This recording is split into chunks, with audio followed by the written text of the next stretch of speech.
So, welcome back to 3rd Age Reforged and to another battle replay and to another custom scenario made by Eclipse 2500 of the Dark Cloud. And today, quite a nice looking place I have to say, especially at sunset with reshade on.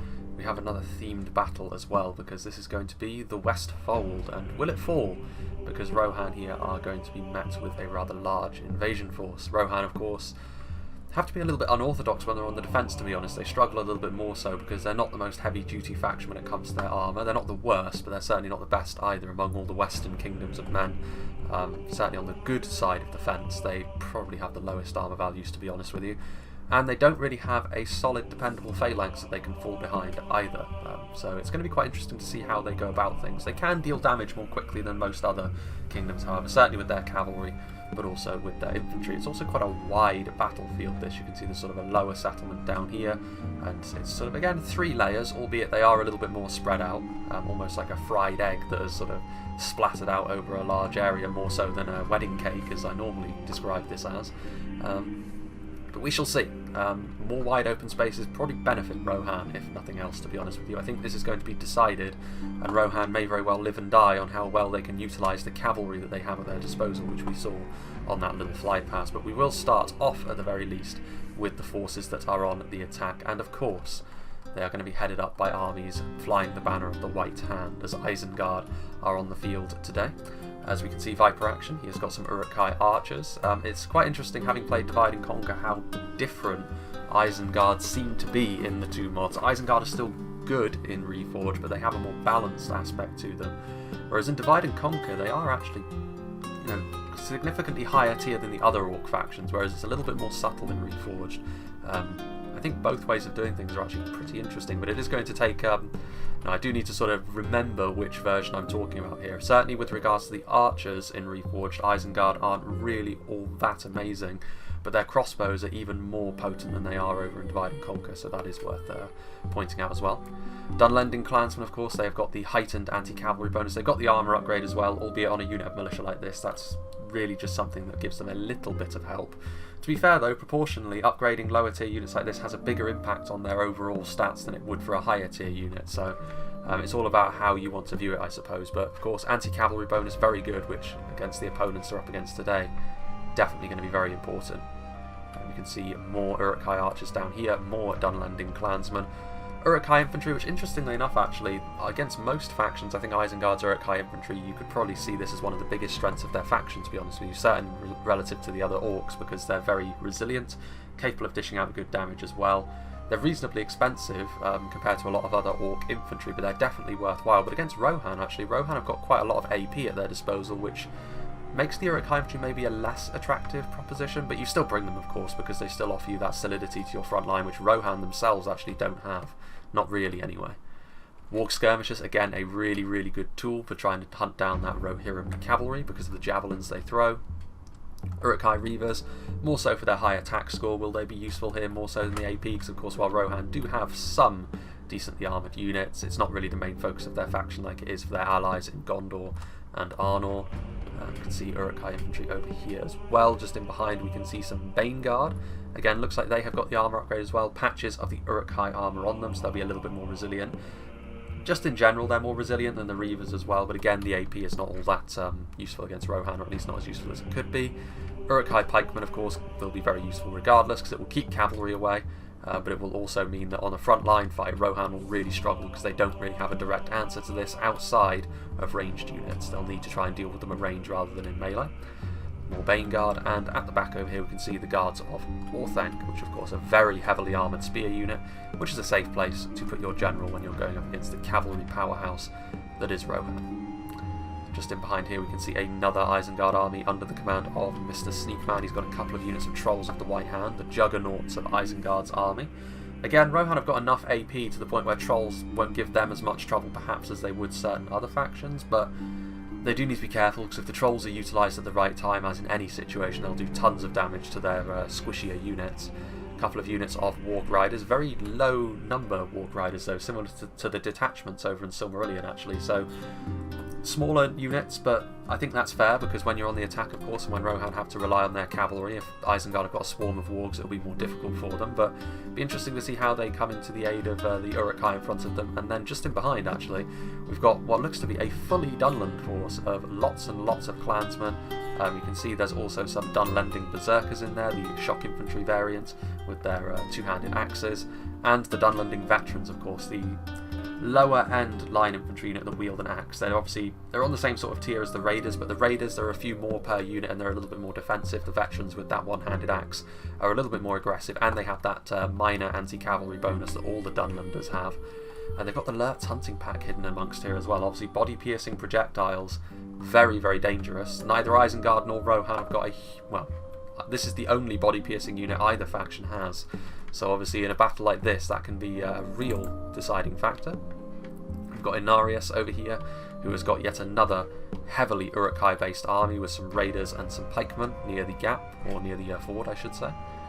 More pikemen just in behind, so a little bit more about this army, you'd have to say, a little bit more of the upper end Uruk-hai, especially the crossbows. They could be really, really nasty if they get into position.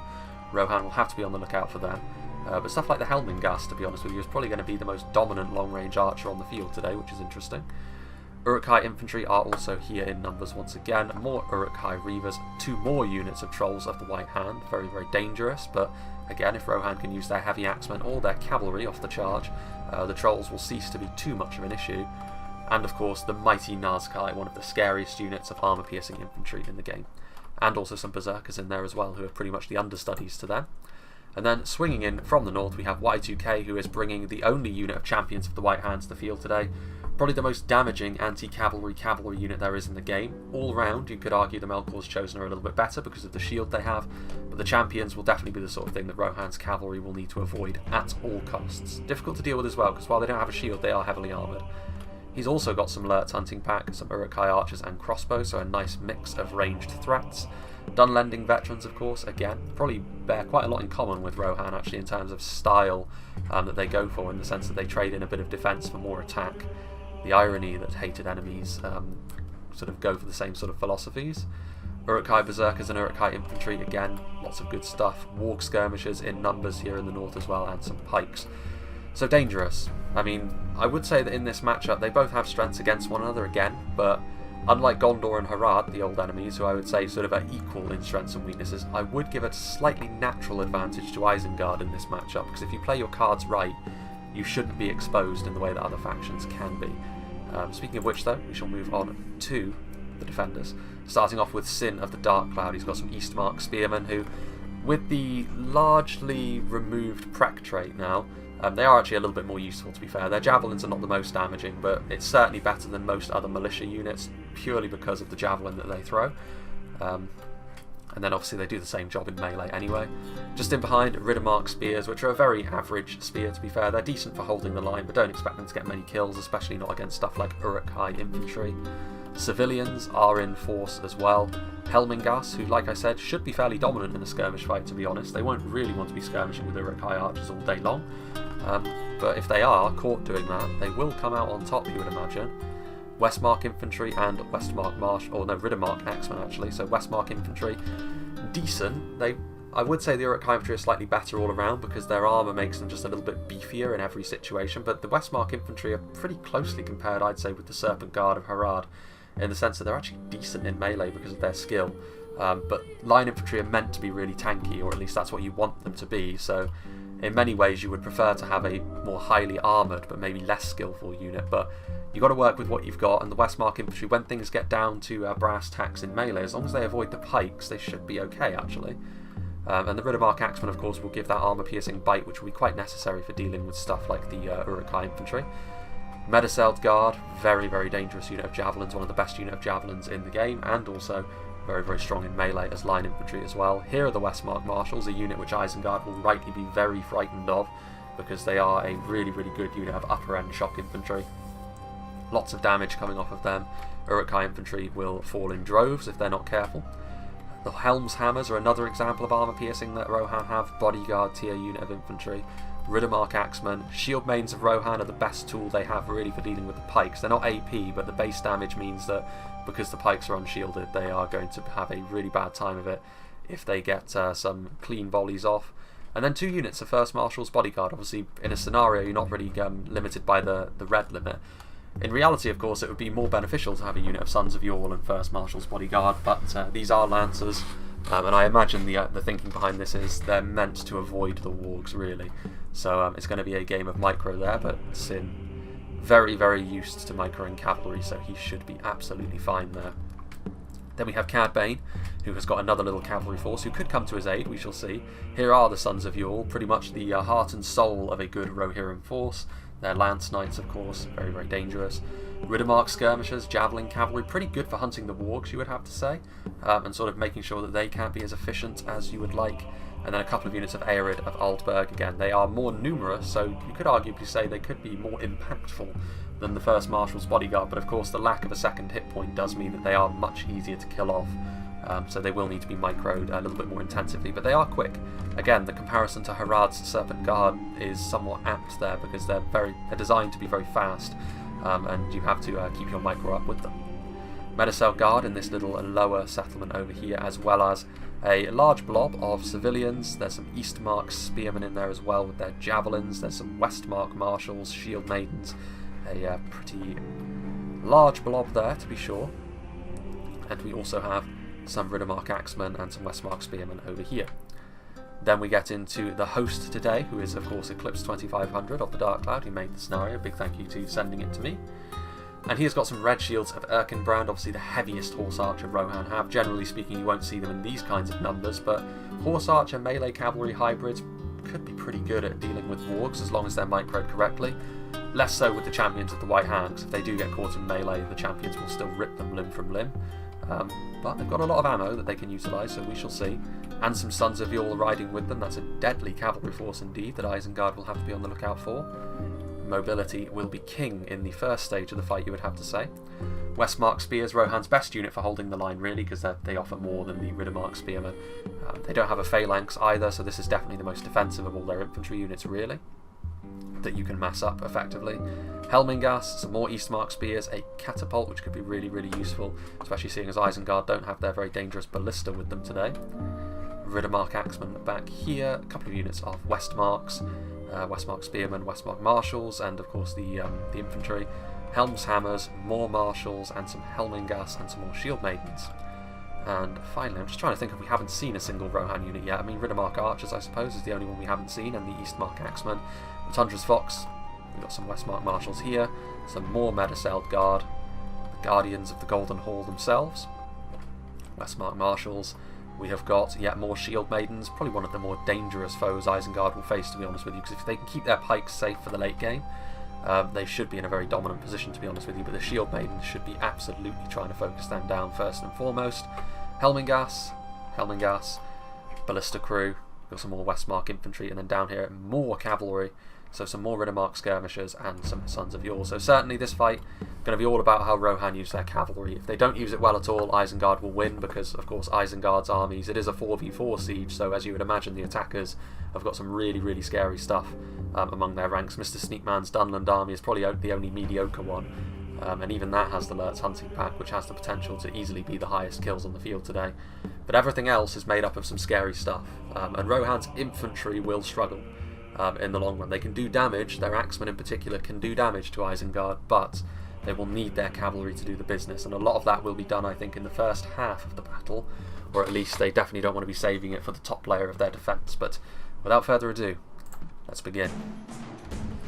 It's going to be a very interesting ride, this one, I think. It's definitely a very picturesque looking settlement, a rather large one, but not too much in the way of assets on the field, so hopefully we won't be seeing anything in the way of crashes like we do on the likes of Mistrand. Forward go the Uruk-hai archers. I mean, early on here, Isengard could just feel their way into this fight, try and be a little bit slow, and I wouldn't disagree with that, because they're Uruk-hai archers, they can skirmish with the enemy, they will probably lose to the Helmingas early on, but you can soften up Sin's army, take away their long-range ammunition, and then come forward. I don't think, to be honest with you, as Isengard, you're going to be able to avoid the pain of having to walk into a lot of javelins, thrown axes, and you're probably going to catch a few volleys as well, charges from various cavalry units, but it's how you can mitigate that damage on this occasion, I think. Rohan are just not as good in blobby choke point fights as most other factions in the game. You could say they're arguably the worst, because themselves and Mirkwood, I believe, are the only factions in the game with no phalanx units at all. But Mirkwood can always fall back on their very high elven skill, which is not really something Rohan are capable of. But this is the sort of thing that Rohan have to more than make up for that, really. The enormous amount of cavalry that they have at their disposal. Rohan are actually charging into Isengard here, which I like. I like this from Sin of the Dark Cloud. He's taking the front foot. He's going to get his javelins into position. Eastmark spears, and he could force Isengard's hand here, to be honest with you. He could force Isengard into a large engagement, and then maybe sneak forward with some thrown axes, with some javelins mounted and dismounted, and start focusing down individual targets. And this is before the Donlanders have even really moved forward. The trolls are on the way. Here come the Uruk-hai archers. They are going into the Riddermark spears, which is an interesting choice of target. The Eastmark spears do get one volley off before pulling back. In come the Riddermark skirmishes from Tundra's Fox, actually axe to axe with the Uruk-hai reavers. Decent charge actually, because they were in a sort of stretched formation there, so the cavalry did bisect them using their mass to good effect. But they need to get out of there, really. The Riddermark skirmishes, the longer they stay there, the more likely it is that they'll take a lot of damage. But the reavers also taking damage from ranged units in behind, which is causing them morale issues, to be sure. And this is where Rohan will really earn their stripes. Riddermark skirmishes coming in from the side, seeing a gap in the Isengard lines, and now they're going to throw their javelins in. The Warg skirmishes are going to force the Riddermark skirmishes back. And actually, as we have a look here in the northern section of the map, you can see the Warg skirmishes are chasing away the Red Shields, who have already taken a fair amount of damage, to be fair. I'd imagine that comes from the crossbowmen, because the Red Shields are too resilient for them to have been archers. So crossbow volley doing a good number there. They've had to move forward their wargs to continue to chase Rohan backwards. So they will take losses. This is what the Red Shields will be really good at, going after the more lightly armoured elements of Isengard's cavalry force, and really doing a good number on them. They can outrange the skirmishers easily as well. Dunlanding veterans charging forwards also. Interesting to see if Isengard overextend themselves with individual units chasing this cavalry down, because there were, of course, infantry units in the settlement, but I think they've pulled back actually, so less of a problem there now. Meanwhile, Warg skirmishers continuing to throw their javelins in. You can see these Riddermark axemen that came forward routed as they charged right into the front of one of Isengard's pike formations. You can see just an enormous amount of missiles being traded back and forth between these two armies at this stage. And you'd have to say Isengard will do better under those conditions because of that dark plate armour that the Uruk-hai wear. And certainly in melee they will be far too difficult for the Riddermark spears to take down, but if Sin chooses to, the Westmark marshals are the ideal antidote for dealing with an Uruk-hai infestation. And to be fair, Viper Action's army's taking a lot of losses. Those javelins and those archers are really doing a lot of damage, and those are only Eastmark spear archers as well, you've got to remember. And that does show, to be fair, if that was a unit of better javelins, most of this unit would be dead, to be honest with you, whereas volley by volley, very little damage is actually being done there, at least proportionally very little damage to a lot of other units. A little bit of flank coming here from the Uruk-hai. Got some clansmen, some reavers and some archers heading into these fields over here. Tundra's Fox could be riding out to meet them as well, though, with the Riddermark skirmishers. This is Rohan in their natural habitat, really, making the field really big with their cavalry, and really twisting the knife, or at least attempting to. Sons of Eorl from Tundra's Fox also moving in from the side, albeit they're sort of getting bogged down in their own men, unfortunately for them.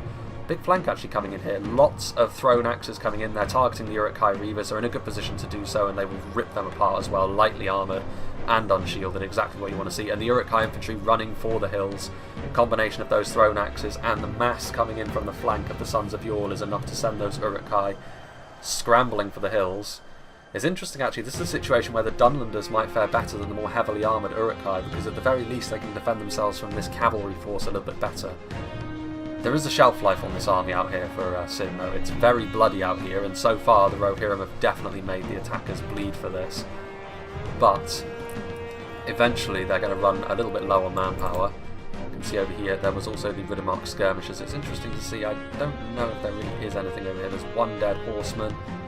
There's a few. I mean, it was definitely more of a skirmishy sort of encounter over here, definitely not the sort of large scale that we saw early on, but they're definitely giving up this lower section of the settlement, which you can definitely understand. There's far too much ground for them to cover with the limited amount of infantry they have.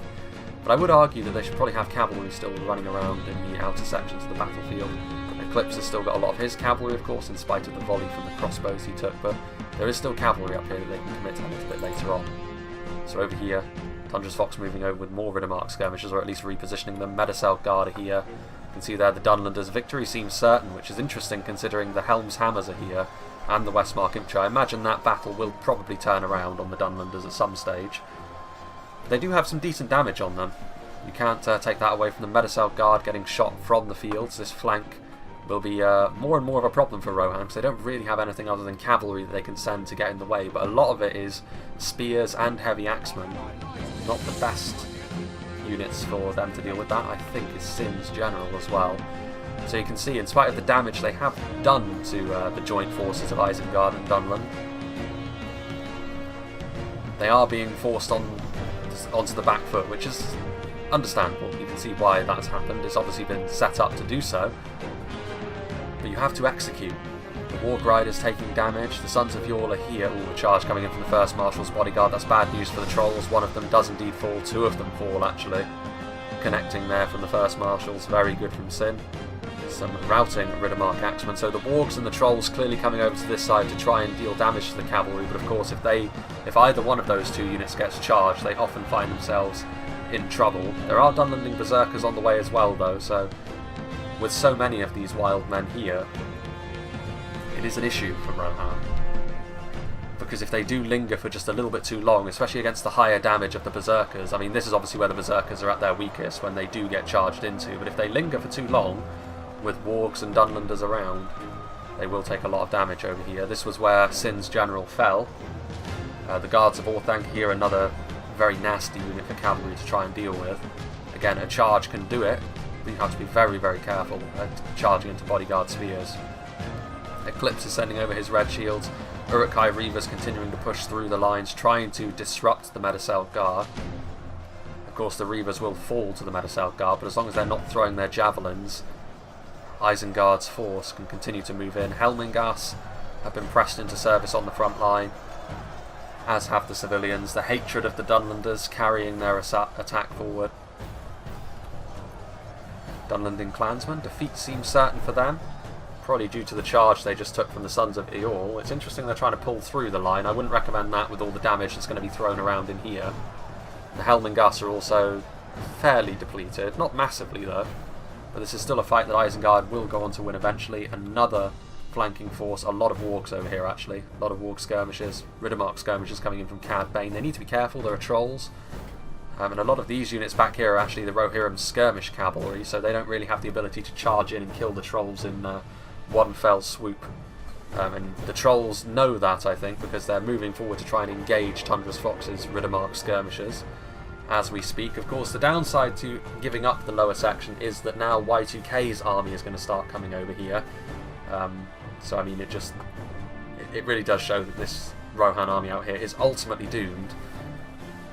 And as the fight has worn on, you can see as the fight transitioned from the initial shock and awe of Rohan's damage, the more resilient nature of the Isengard host has started to win through.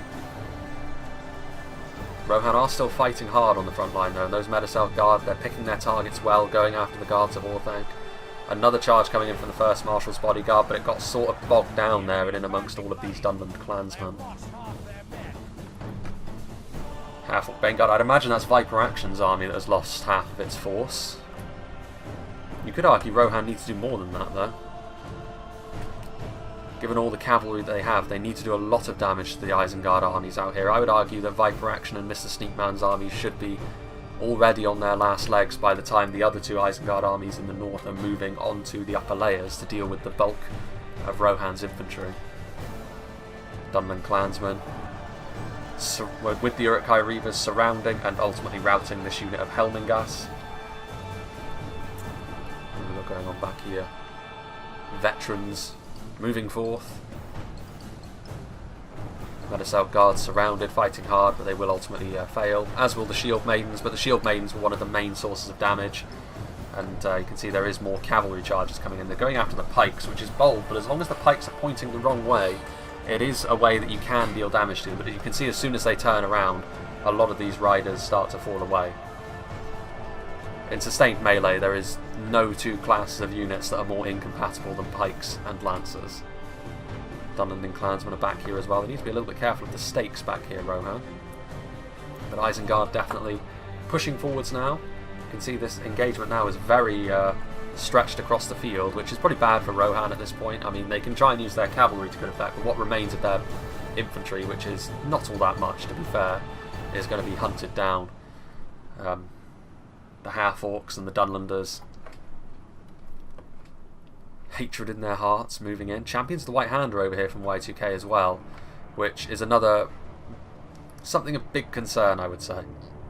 There's a lot of room that they can use here to skirmish with them, but it's going to take a long time for even an upper tier of horse archer like the Red Shields to do huge damage to the champions of the White Hand. And the Riddermark skirmishers coming in here, getting a bit greedy. Only a few javelins coming off. I mean, they can defend themselves in melee, but like I said, it's like a featherweight boxer. Yeah, he can fight, but he's going to get absolutely laid out by a heavyweight, which is the difference between these two units, really. Warg skirmishers continuing to do their thing as well. Because of the numbers here, they're going to defeat the Riddermark skirmishers. Warg skirmishers getting charged into over here by the axe-wielding Riddermarks. That's an interesting battle. They've both got bonuses against one another. I'd say the Riddermarks are probably the superior of the two there. Donland and clansmen just sort of out on their own over here. There's a lot of dead wargs, a lot of dead riders as well. First Marshal's bodyguard. Not a single one of them fell there, which is a sign really of the low damage of the Uruk-hai archers, but also the multiple HP of the First Marshal's bodyguard. They do manage to get a charge off. More of these Uruk-hai do end up falling. It's clean-up duty now for Isengard, but when you're dealing with Rohan, that can actually be more of a problem than it is for most factions. You see there another heavy charge coming in, doing a huge amount of damage to those Dunlanders.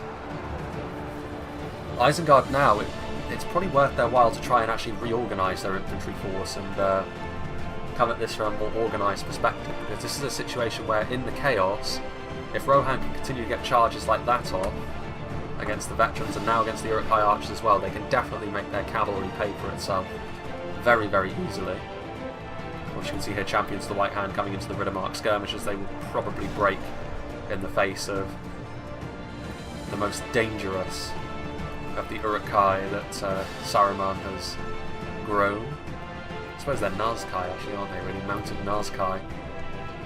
Very, very dangerous indeed. While over here, Isengard are moving forward here. Inarius's host is getting ready, by the looks of things, to engage on Cad Bane's front line, which looks like it's only a single unit of Westmarks, which, you know, Westmark spears can hold the line, but against a force like this, hopefully he's paying attention while he's microing the cavalry.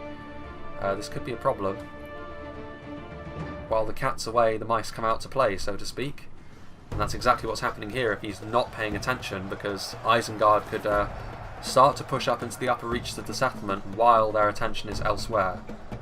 There are trolls here as well who will make a mockery, really, of the shield wall of the spearmen, because they will just charge right on through it, and the spears don't really have the kind of damage that the trolls of the White Hand will be all that concerned about. You can actually see over here that Tundra's Fox's army is now moving off. The Medicel Guard doing the same. Looks like they're on fire at will, which is not great, but yeah, Cad Bane's army is. So he's going to use this as a rear guard action. They're being sacrificed to the gods, essentially. But that's fine.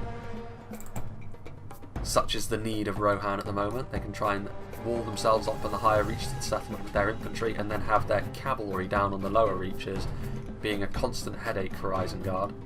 That is, I think, the best way for them to deal with the situation at hand. Meanwhile, still some cavalry units. Civilians are routing all over the field. Much of the cavalry they sent out here has been diffused at this stage. The unit over here, though, there is still some Sons of Yore from Tundra's Fox and 12 Lance Knights. Not the sort of thing that you can afford to take lightly at all, and he could go after the catapult. Albeit the catapult here, you can see they still have the bug of the invisible crew, which is kind of awkward. You just have to pay attention to the number that's pushing them. Some Warg skirmishers in there as well. You could go after the Lurtz hunting pack as well, arguably a more dangerous foe than the catapult, to be honest with you. Rohan have a ballista they can use to take care of the Isengard siege. But the Lurtz hunting pack, I mean, the Lurtz hunting pack are in and amongst the Dunlanders, and I think they are going to avoid that situation. They are going to charge into the catapult crew. Lots of damage done. You may as well if it's undefended, but you do need to get out of there quickly before the Donlanders do their thing. That's interesting as well. So that was where the general was, those Warg Skirmishes. One of the Isengard generals falls. That could be an issue for them. They don't suffer from morale in quite the same way as the Misty Mountains or Mordor. I mean, it is still a problem for them, especially if they start taking point-blank fire from a catapult, for example, which could happen later on. It's the sort of thing which will make their morale fall through the floor just a little bit more quickly. Quite a lot of battered units over here now, but still a decent-sized Isengard force, you would have to say. It's more like 3 full armies than 4 at this point. Meanwhile, you can see there are some Rohan cavalry going through the town, but it's going to be very difficult for them to get into a good position. Isengard should have everything covered, and yeah, there are berserkers, there are infantry. It's not lancers that they're having to deal with. Meanwhile, yeah, like I said, you can see now pikes are on the front line supporting the trolls and the raiders. The Westmark spears, I'm actually quite impressed the fact that they're still holding, to be honest with you, but their fate is somewhat sealed, you would have to say.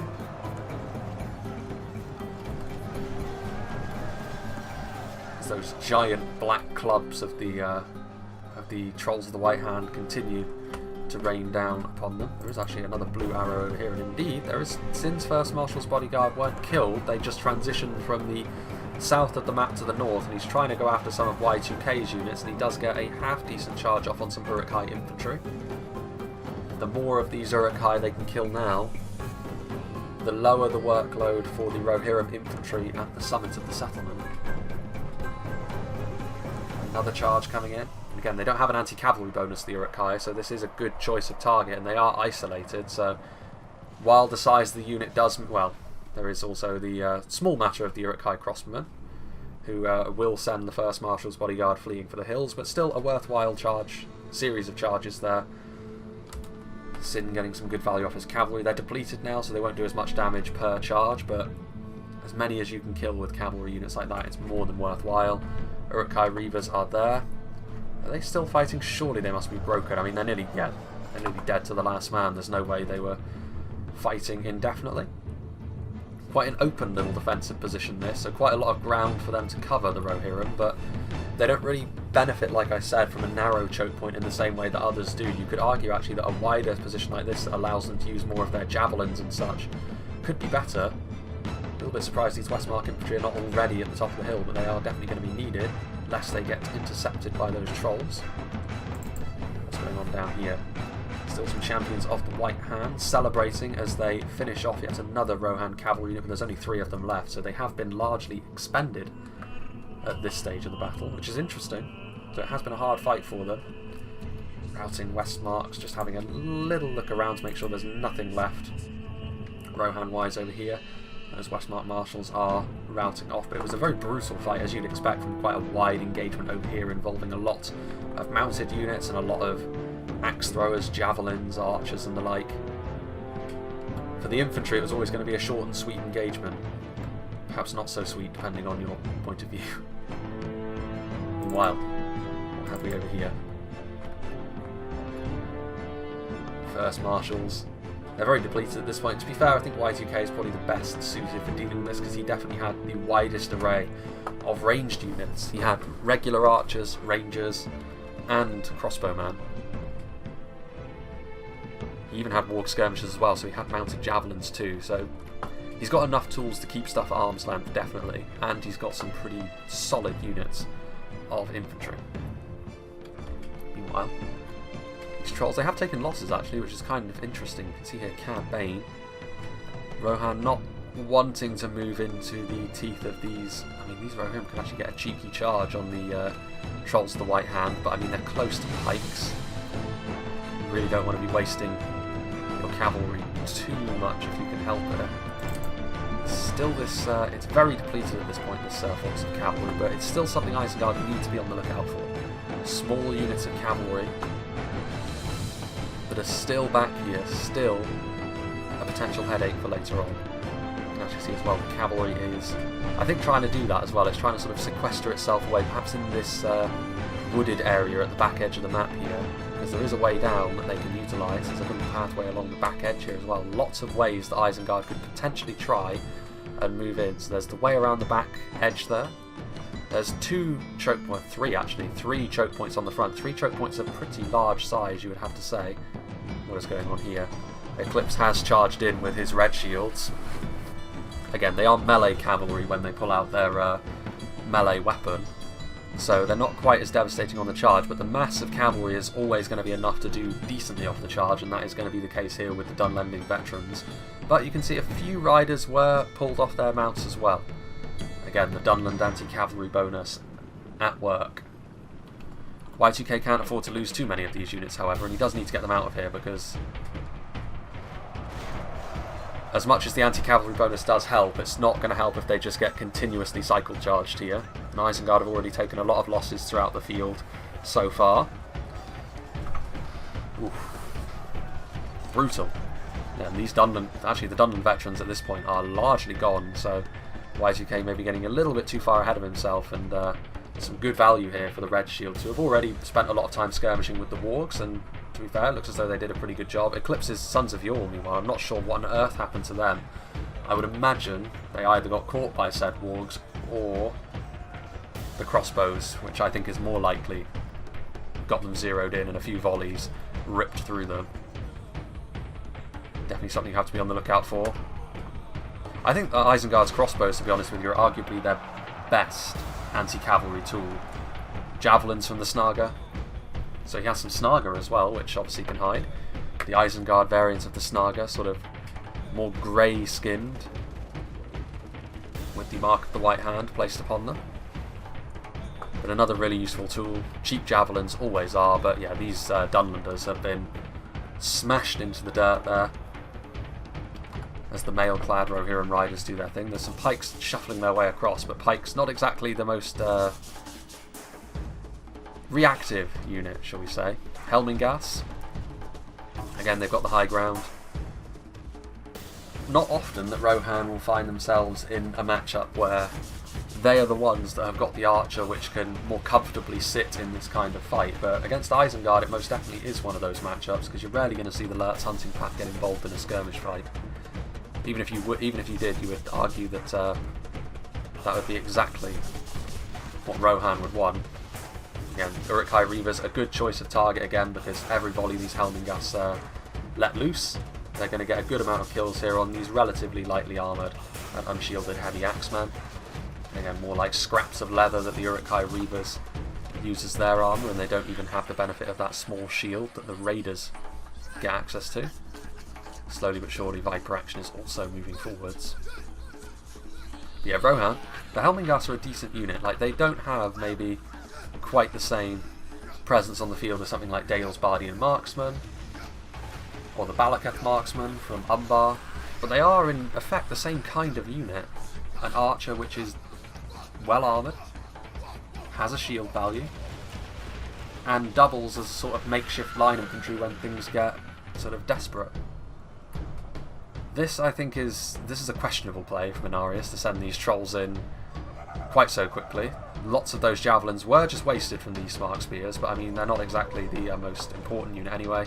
Another volley here from the javelins. You can see the fact that they don't do as much damage. A lot of these, even just basic Uruk-hai Raiders, do get back up, but it is still going to help, as they're the units on the front line, and they can, in a similar fashion to Roman infantry, throw their javelins and then get down to business in melee. Another volley of javelins coming in, trying to do some damage to the infantry. That time, actually, they connected pretty well, managing to get a good amount of kills there. They want to be going after the berserkers, I think. Definitely the archers are. You can see up there a unit of Helmingas on the higher layer, trying to go after the berserkers, because that's something that the Rohirrim infantry will really not enjoy facing in melee. I would assume that's Sin's army. Yeah, his first Marshal's bodyguard routing, trying to go after the crossbows, and not a huge amount to show for it by the looks of things. A couple of dead bodies back here, so maybe he got an initial decent charge off, but as he tried to follow through, the crossbows probably turned their attention and bolts onto them. Unfortunate for them. Right, whatever happened to the cavalry? Is it at the top now? So I do want to keep an eye on wherever that relatively large cavalry force is. There it is. Cad Bane's cavalry has been moved over to the trees. I'd be amazed if Isengard didn't notice that. But they could forget about it. Like I said, as the battle wears on, sometimes you can just forget about these things. The Eastmark Spearmen are firing point blank, which is interesting. I mean, they're going to take a lot of damage because they're not really defending themselves in melee, but they're going to do more damage with their javelins by far than in melee. This unit has been fully engaged though, because obviously Uruk-hai infantry are going to make a mockery of the Eastmark Spearmen in melee. It's not going to go well for them at all. The trolls are in here. They need some axemen on the front line, to be honest with you. That's what I'm a little bit surprised about at the moment. The fact that Rohan have got heavy axemen, but they're electing not to use them at the moment. Well, there's some... Actually, I'd take that back. There are Riddermark axemen in here. Riddermark axemen, and especially the Westmark marshals, the best choice that they have for dealing with these trolls. Armour-piercing damage, and lots of it. Eastmark spears firing right along the lines with those javelins. Again, this damage is minor compared to a lot of other javelin units, but this is really going to add up. And even Isengard's armour is ultimately going to start to fail them a little bit. Uruk-hai pikemen moving forward, but a lot of damage being done to Isengard once again, but I would suggest that once again they're sort of pinning their hopes really on the fact that ultimately they just have far more staying power in this kind of fight than the Rohirrim do. Ooh, and the red shields here, they've been doing the business over here. They most certainly have, but they are now routing after the two champions of the White Hand do catch up to them finally, so I think that's the end for Eclipse's cavalry.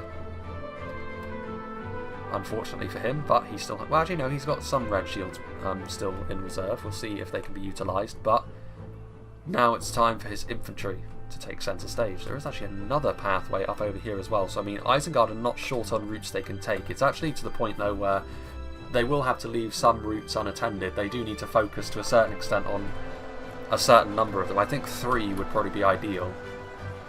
It would stretch Rohan enough whilst leaving you having enough manpower on each front, and you can see here, in spite of the javelins that they have been taking, the Uruk-hai and the White Hand trolls continuing to push through. Again, a lot of this front line was made up of Eastmarks, so it's not too surprising that this is happening, but it does also go to show, again, if it was a stronger javelin unit, even something like the Belfalas Marines or Pelagia Marines, that damage would have made a big difference. As it is, though, I mean, this is going to be quite interesting. The shield mains of Rohan are here. Helmingast are out of ammunition. You can see some Westmark infantry are also moving across here.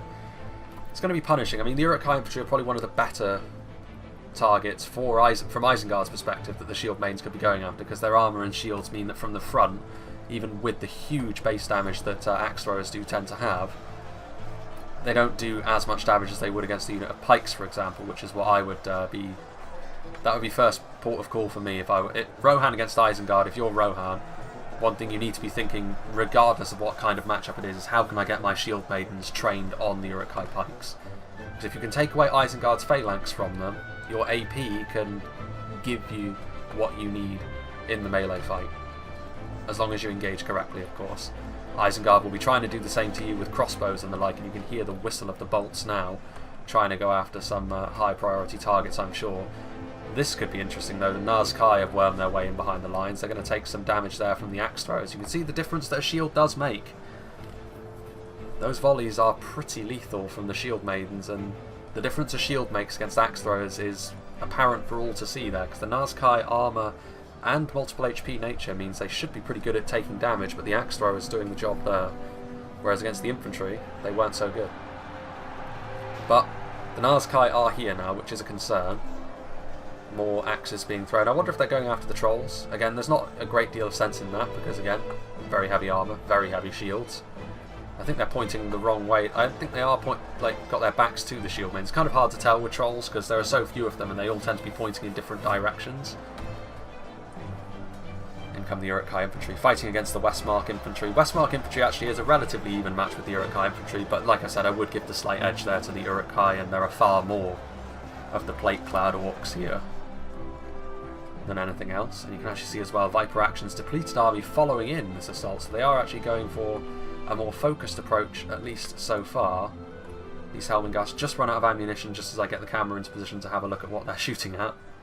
But obviously this is just another unit of makeshift infantry that they can use for later. But the momentum is with Isengard now. They have blown through this position, but once again, just like on the outer fields, it's cost them. The real question in this fight, I think, is ultimately going to be Are they losing too much as they push through? I would say at the moment probably not. I think looking at the Isengard army, they're looking decent. Looking in decent shape. But there's still that Rohan cavalry to be concerned about, which I think actually has just revealed itself. So you can see the Arid of Aldberg charging from the tree line. Sons of Eorl are staying put for the time being, so it's just the basic lancers for now. Isengard have left their rear exposed by the looks of things, though, as we can see over here that, well, there are some infantry in the way, to be fair. I imagine the real prize would be going after something like the Uruk-hai crossbowman, taking away Isengard's deadliest ranged tool. Rohan, however, using their artillery now, firing some bolts into the mix of that infantry. Not getting a huge amount of kills, but still, it's just letting Rohan, or letting Isengard know that we've got siege weaponry, so be very careful. A charge there into the Uruk-hai infantry. Cad Bane definitely needs to get his Arid of Aldberg out of there. And he does. Quite a few losses there, though. Not the best charge, you'd have to say, but I mean, still more damage done to the Uruk-hai. What's going on over there? Some Sons of Yule from Tundra's Fox, so they were still waiting in the wings. 9 of them. Heavy Axemen are also charging forward now. I mean, loose formation means you do mitigate the damage of the charge somewhat, but it makes it so easy for the cavalry to just go right through you. I really think it's kind of a... what you gain from loose formation in a cavalry charge is kind of balanced out by what you lose. But I guess it depends on the situation as well. Oof. I can hear that as the catapult firing into the Uruk-hai blob. And some very nice hits as well into some dense sections of infantry. You can see there is actually a bit of damage done to the Rohirrim settlement as well, which was probably self-imposed, to be honest with you. And there are still trolls running around as well from Mr. Sneakman, so they do still have that bludgeon should they feel the need to fall back upon it. What have we got over there? Arid of Aldberg coming in for another charge. Ooh, he lost his bottle there, Cad Bane. He needs to get out of there quickly. He can't afford to get bogged down in melee against Donland clansmen, and there are pikemen there as well, so I mean it was kind of an odd choice of an angle for attack. Whatever happened to Tundra's general? I mean, the catapult is back down here with 35 men still in the unit. Uruk-hai Reavers and Tundra's Fox. He did charge in at some point because he's taken more losses. A pile of bodies as well from the Uruk-hai Reavers. Sons of Yule have also revealed themselves from the tree line, so they've come back. They're sort of waiting over here, but again, Isengard have layered their defence quite well. They'll take losses from cavalry charges, but it's more like ablative armour, really. They're not going to take losses that would be detrimental to their chances going forward in this battle. Speaking of which, Trolls and Uruk-hai infantry once again engaging with some Westmark units, some spearmen, and I think some infantry in there, yes indeed. Good quality units, to be fair, both of them, but again, I mean, the Trolls are going to do some good damage as they swing their giant weapons around. Let's see back here, there are some east marks once again. Catapult just sort of biding its time. I mean, if they want to hold the line down there, I can see why, because they're going to want to shoot down this street. There's a lot of Rohirrim up here, though. It's going to be a tough nut to crack. I mean, Rohan have gone into their shell a little bit, perhaps, and there are 2 ways up over here and 1 way on the other side, of course. There's still 3 directions that they can sort of take this road before it does ultimately retreat back into one final choke point, which of course Isengard will be hoping that they build up such a lead at that stage in proceeding with that ballista crew, though. They exposed themselves far too much there, and now they can only use 2 of the pieces. They can save that for the late game, though, surely. But yes, like I said, Isengard will be hoping that by the time it comes down to the single choke point, they will have built up enough of a lead that Rohan will not be able to recover from it. Crossbows are over here as well as javelins. This is Isengard continuing that endeavour, wanting to utilise their advantages while they can, because if it comes down to the final choke point, it's going to be more difficult. Crossbows going after the shield maidens, yep, good target. Eclipse needs to get them out of the firing line if he can. Javelins going into this unit over here as well. Interesting to see what's going to be happening. I mean, the Trolls have ultimately died. Also, the archers up on that hillside over there, the Helmingars, are turning this fight in favour of the Rohirrim. Like I said, good quality at holding the line, but they did ultimately need the support of the archers. And the archers, I think they were going after the berserkers, were they? No, that was just collateral. They were actually going after the crossbowmen, so a bit of urban warfare, or at least medieval urban warfare, taking place. What have we got here? Sons of Yore maybe looking for an angle, but it's going to be hard for them to get an angle over here at this stage. But his other unit of Aerid potentially have got the opportunity here. It's the Lurtz hunting pack as well. This could be really, really good. The Lances are down. And they do get a charge as well. They get up to charge speed. That's really, really good. A really, really good pick. They're not going to kill all the unit, of course, but the lower the DPS on the Rangers in the late game could make a big difference, to be fair. Now, of course, though, the alarm has been raised, so there's no way that Mr. Sneakman is going to allow that to happen for a second time. And the trolls are going to come out here as well.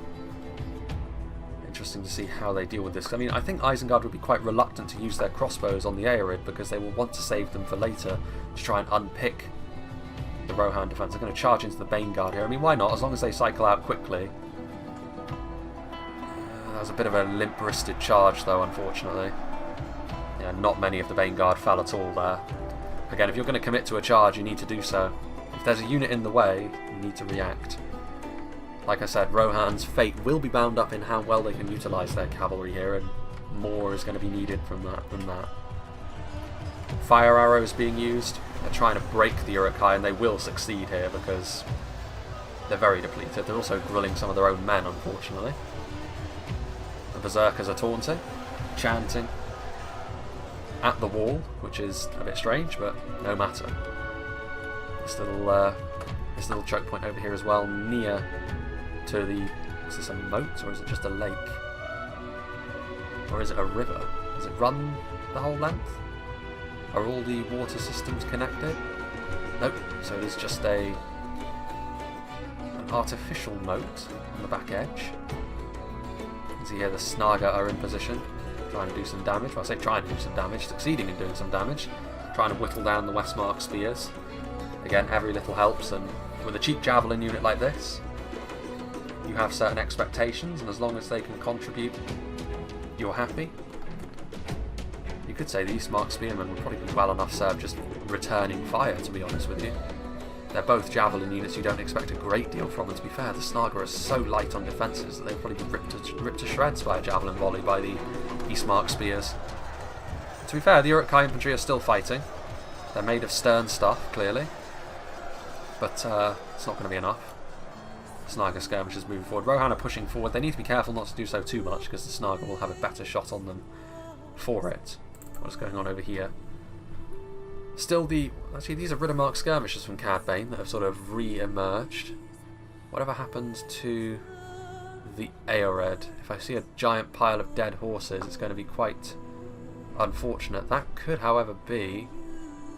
Yeah, that's a dead catapult, isn't it? So I'd assume that's from the ballista somewhere. Regardless, that's catapult is dead, so Isengard have lost their siege equipment.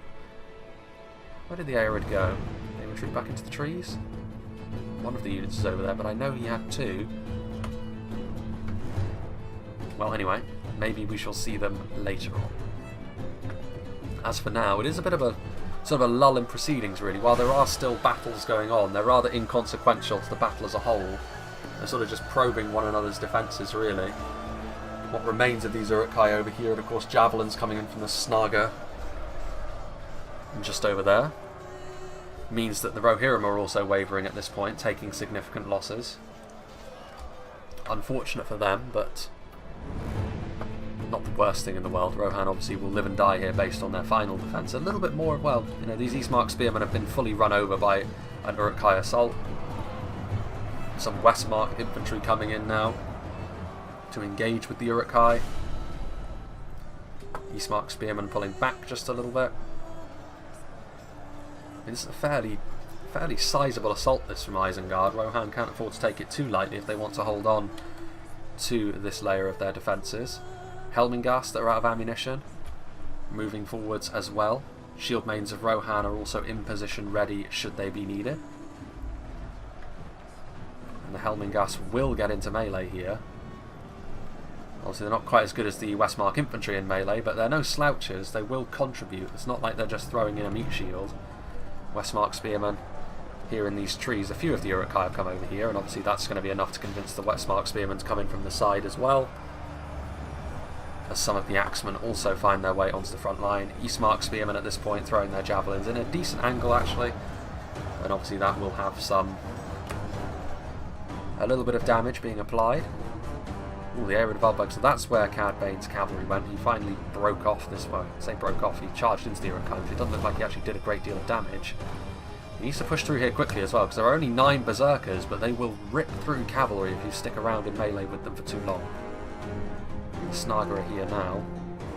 Yep, and a few of them are going to end up dying here on the hooked blades of the berserkers. This is risky as well, because I think Cad Bane sending this unit of Aerith down here is ultimately going to mean they're going to have no escape. I mean, there's crossbows at the end of this street. They need to get their lances down. They've still got their swords out though. No, he didn't target the charge. That's unfortunate. Again, not the best cavalry micro, like especially if this is what you're focused on at the moment. You need to have a little bit more awareness, I think, of your cavalry if you're going to do that. Like, you saw crossbows right in front of you, just order the attack. You could have flattened them, but instead you just sort of bumped into them, and now your cavalry's trapped. There's no escape for you. So, quite poor that. Quite poor. Meanwhile, Isengard continues to sort of mass down here. More Donlanders still. Lots of clansmen, which to be fair, in a final assault probably won't actually be all that useful. It was earlier on in the battle where they had their most value, where they were dealing with the cavalry, but now they're going to have to go into melee, and there's not much that they can really outclass, if anything, in the Rohan line. Well, civilians, yes, but everything else, maybe Eastmark spears, but nothing else. Everything else Rohan have on foot will be superior to the Donlanders, at least the clansmen. Shieldmaidens are in there. You can see there Helmingast. There's some Riddermark Axemen in here as well, adding an AP edge to this front line. They're trying to use their crossbowmen to support now Isengard, but maybe left that a little bit too long. Initially it looked like Isengard were going to really commit to this, but in the end they haven't, and as a result Rohan have really shored things up quite nicely, and now they're the dominant ones in this engagement. The crossbows aren't really firing. I don't think they have the best angle there, which might be the issue here. Only a few of their number are actually firing by the looks of things. The archers are firing, however, and they're managing to shoot into potentially the side of those Eastmark spears. There's also the Lurtz hunting pack actually, which that is an interesting time to use the Lurtz hunting pack, and an interesting target to use it on as well. Eastmark spears. But perhaps desperate measures. Perhaps that's the situation here. Meanwhile, those Aerith did manage to get away, but at great cost to themselves. Only 25 of them remain. Lots of dead cavalry littering the field at this point. But the fact they got away at all is maybe a bit of a silver lining for Cad. Maybe he can get a good charge or two off now. Not into the pikes perhaps, but there are a few targets he could go after here. Reavers, when they're not prepared for a charge, maybe not the worst idea. I can hear the ballista firing at something. Maybe trying to go after those pikes advancing down that street. Still some Snaga down here. They're about to be mopped up, however, by an onrushing unit of Westmark infantry. It's about to be a bad day for the poor Snaga, as it often is. I mean, there are a few berserkers and a few depleted unit of, well, a depleted unit of Uruk-hai infantry coming in to help them out, but arrows going after the shield maidens. Not the worst target because it will coerce Rohan into retreating them. And to be fair, you can see the benefit of having pikes on the front line, in spite of the fact that Rohan have engineered this engagement quite nicely. Ultimately, because Isengard have pikes, they're always going to be a little bit awkward for Rohan to deal with on the front line.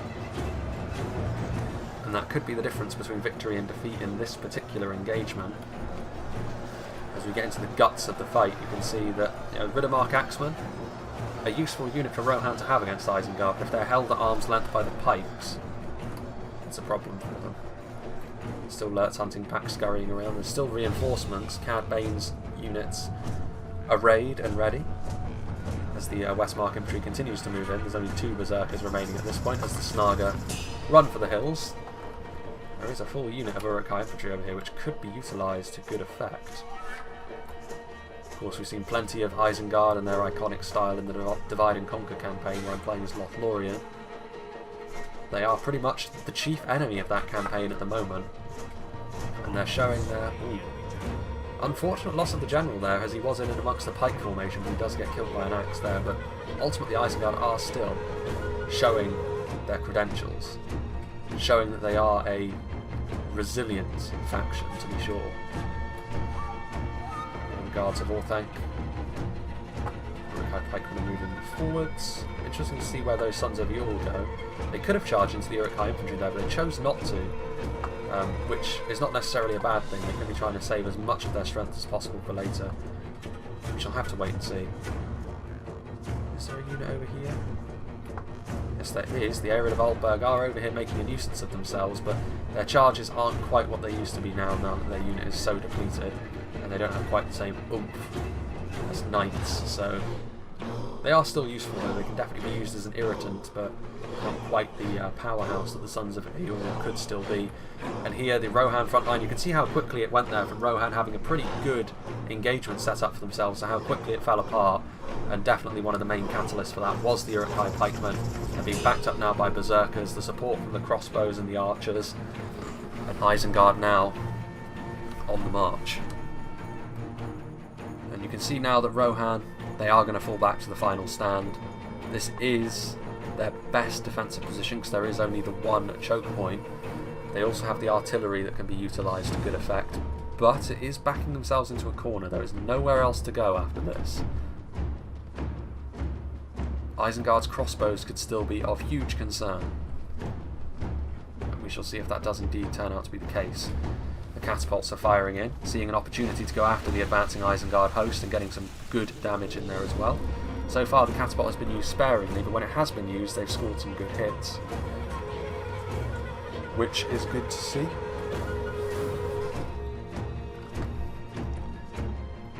Uruk-hai crossbowman, still the Lurtz hunting pack down it. There's two units of Lurtz hunting pack actually, like I remember, like Mr. Sneakman's got one and Y2K's got one. Those rangers, again, backing yourselves into a corner where rangers are concerned could be a real problem, but it gives Rohan a sure place to stand, so you can't really begrudge them falling back on this tried and tested method of trying to win a siege battle. Some Helmingast that are routing. Uruk-hai crossbowmen in the vanguard, interestingly enough. These Riddermark axemen, of course, they have been left behind, and now they're going to be feasted upon by the Snaga and the on-rushing Uruk-hai as the artillery and the arrows land around them. Pikemen are back here as well, and there is of course the rest of Mr. Sneakman's Donland horde as well, and he's still got some veterans available to him, which they won't go amiss in the final assault. They'll be more useful than the clansmen at the very least. Those axes will offer them a little bit more damage. Meanwhile, Riddermark Skirmishes still online, as are the Arid of Aldberg. Is this the yeah, these are the Sons of Yours. They're sort of hiding in the trees back over here, seeing the north as the main issue, which they're correct about that, to be fair. After Viper Action's damage to his army, he's definitely going to be more in a support role going into the late game here. But he should still have his Guards of Orthanc, should he not? His general didn't perish earlier on, I don't think, and yes, indeed, there they are, 49 of them. Very solid unit to have available to you late on. I think Cad Bane is going to try and consolidate all of his cavalry might into one blob and then use them later. They could still have a massive impact, a massive say on how this battle goes, but of course that is going to come down massively to micro as well. Helmingast, one of the things that Rohan have at their disposal here is the fact that this road is not being used, so they could use this as the choke point as well. And that's exactly what they're doing here, because they're sending units of basically ablative armour at Isengard, and they're shooting into the side of the unit with those Helmingast up on the hill. And especially where it pertains to pikemen, that's going to be incredibly useful. As you can see, crossbow bolts whistling overhead, hitting that unit of Westmark infantry. Helmingast coming down here as well. Shield mains presumably out of ammunition, you'd certainly hope so, otherwise this would be a real waste, but placing their lives on the line, holding back the Fowler Uruk-hai. There's still a long way in this battle to go, so I'd imagine the early game was very widespread, cavalry having its impact. A nice hit there from the catapult once again. This is the sort of thing which will probably rout this front line sooner rather than later. But as the battle has gone on, it's going to turn into that slog. The final push. And like I said, this is the sort of warfare that would favour Isengard, you'd have to say, but If Rohan can engineer their lines correctly, can utilise their damage dealers well, such as the Riddermark Axemen, who knows? Maybe it will work out for them. Some routing Helmingas over there. Again, I think in an ideal world you would say that, not Inarius, but where is he? Viper Action's army probably should have gone the other way round. It would have been a long way round, but it would have given Rohan sort of a time limit on how long they could stand here on this section of the road for, and force them back over to here. The angles of the archers would have been a little bit less preferable for Rohan then, and that can make a big difference in a siege. It can be the difference between victory and defeat, honestly. As the Uruk-hai archers continue to shower the enemy. Here are the Donlanders as well, moving forwards. Some of them are quite depleted, to be fair, but can't really expect too much else considering the kind of engagements they were involved in there. Riddermark skirmishes, are they going to commit to a charge this time? We're going to go this way. Axes, bared. I mean, they need to be careful because they're choosing engagements here where they could so easily find themselves trapped and defeated very, very easily. What are they going after here? Uruk-hai archers? I mean, it's a softer target, but I would have preferred to go after the crossbows. More of a reward there. They're going to try and use their mass, I would assume, to butcher their way through, but I'd imagine, again, this to me is an error in judgment, because right in behind them there's Donland clansmen, but way more worryingly there's guards of Orthanc. Like, there's no way the Riddermark skirmishers get out of here at this point, and how many archers are they going to be able to kill before they rout? Not enough. I still don't think it's enough. There's Uruk-hai infantry in here as well. I mean, to be fair, they are trying to push their way through, but they're wavering, and now they're broken and fighting to the death. Yeah, I don't think it was enough. I mean, they killed a little bit more than I was expecting there, but not enough to make that play worth it at all in Cad Bane. I think his judgment with his cavalry has been a little bit off this whole game. And Rohan may carry that, well, that may carry with it Rohan's destruction, because cavalry is so important to what they do, and he is the custodian of the healthy unit of Sons of Yule that they have left. Which could be the match winner for them, but if his cavalry play up to this point is anything to go by, I would say not. And Isengard will be licking their lips at the chance of surrounding that cavalry in a similar fashion to several units that Cad Bane has now lost. Defeat seems certain for the Uruk-hai infantry, but again, a lot of this comes down to the support. The Rohan have a little bit of friendly fire there, and it's shown in the fact that they actually routed a unit of 40 of their own infantry there. They also routed the Isengard force. Another dense volley there from the Shield Maidens. A lot of these units are shielded, so Isengard won't be too worried about that, but it's still a lot of losses they're taking. The veterans are on the front line. This catapult is really doing the business for them, systematically routing the Isengard host off, which, considering Isengard had built up a bit of an advantage for themselves at this stage, is necessary. Like I said, where Isengard are concerned, pikes, crossbows, rangers, all the sort of things that in this kind of fight would have seen them surge into the lead late on. So if Rohan can leverage their artillery to their advantage, it's exactly what they're going to want to be seeing. Rohan's still safe in the knowledge that no enemy forces are going to be coming up this path. It means that the Helmingas can come down here and directly skirmish with anything Isengard have to offer. More Axemen are also filtering their way forwards onto the front line. More of that AP goodness, but also more vulnerable units for Isengard to shoot with their archers. And their rangers, actually. You can see there the Lurtz hunting pack deciding the Riddermark Axemen warrant a few volleys, and perhaps they do, because they are going to charge in here, and they will be a problem for stuff like the Donland veterans. Helmingas and Riddermark Axemen on the front line. It's not the best front line, but it's not the worst either. Not the sort of thing Isengard can afford to take too lightly. And it's also not the sort of thing that Rohan will begrudge losing as much as they would any units of Westmark Marshals or Helmshanders they still have left. More and more Uruk-hai making their way up towards the front line now, though. It continues to be a problem. I think, is this a unit of alive cavalry? It is. 9 Eowyn of Aldberg. Biding their time over here, waiting for Isengard to push forward, I suppose, so that they can use the pathway Isengard should arguably have took, really. There are still Sons of Yule biding their time and waiting. There's nothing really for them to charge at over here, though. There's pikes And again, if Isengard play their cards right, like a single unit of pikemen could basically render the Sons of Yore almost impossible to use. Uruk-hai infantry are over here. There is a question mark over whether Isengard have got enough quality to deal with units like the Helm's Hammers late on. They have the numbers, I would say, and ooh, that is a really, really good volley. That is at least 3, possibly 4 trolls that fell in that volley there, and the trolls of the White Hand as well. The rest of their number are embroiled in a fight with the Riddermark Axemen, so that definitely a good moment for the Rohirrim as they continue to hold on to this front line. They're continuing to send reinforcements down here, and to be honest with you, why not? I would say it's a better choke point to hold than this one, because while this is more of an uphill fight for Isengard, the angle for all your supporting units is way better here for Rohan. In comes some Shield Maidens. Of course, they have a morale buffing effect, which means the fighters on the front line will stick in here for just a little bit longer. And Rohan are starting to wheel forward, like, sort of a statement of intent, really. The fact that Rohan are going to hold on to this choke point for as long as Isengard continue to sort of just send units in piecemeal. Some Westmark Marshals have arrived on the front line, which none of Isengard's standard units trade well with at all.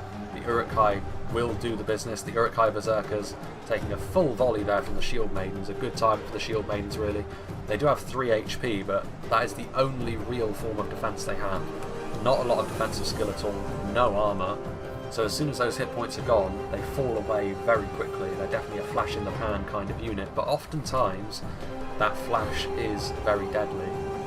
The problem here, though, is if their hit points get eaten away by axe throwers before they even make it to the front line, it may be a rather disappointing time for them. There's still those Sons of Yore Isengard have to deal with. Isengard will probably feel a little bit concerned at this stage because they're continuously taking a lot of damage. Shield Maidens are over there.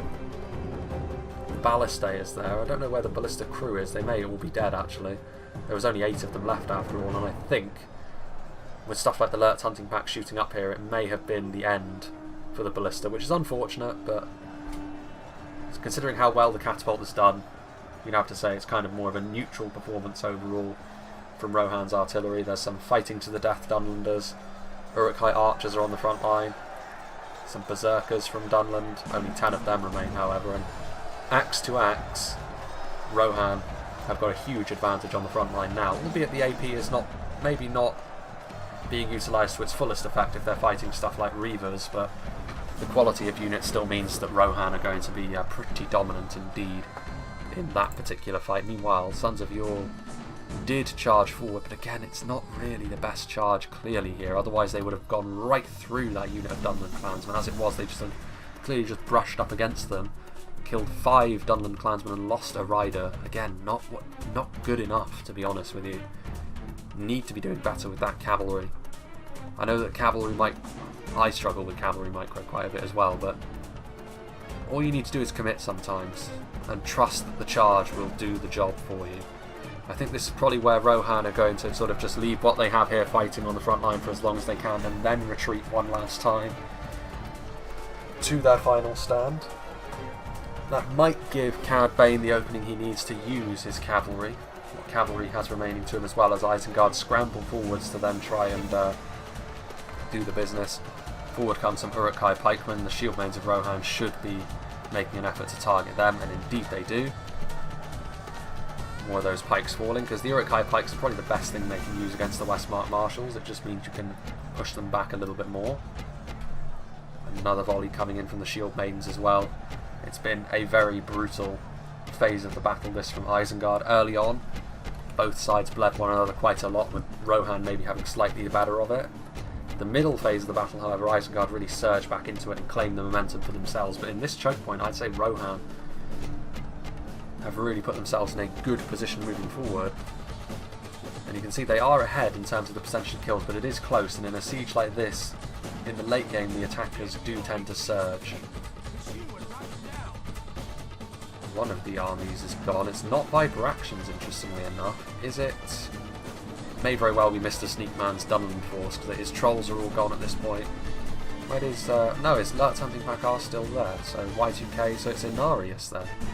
Inarius' army is gone.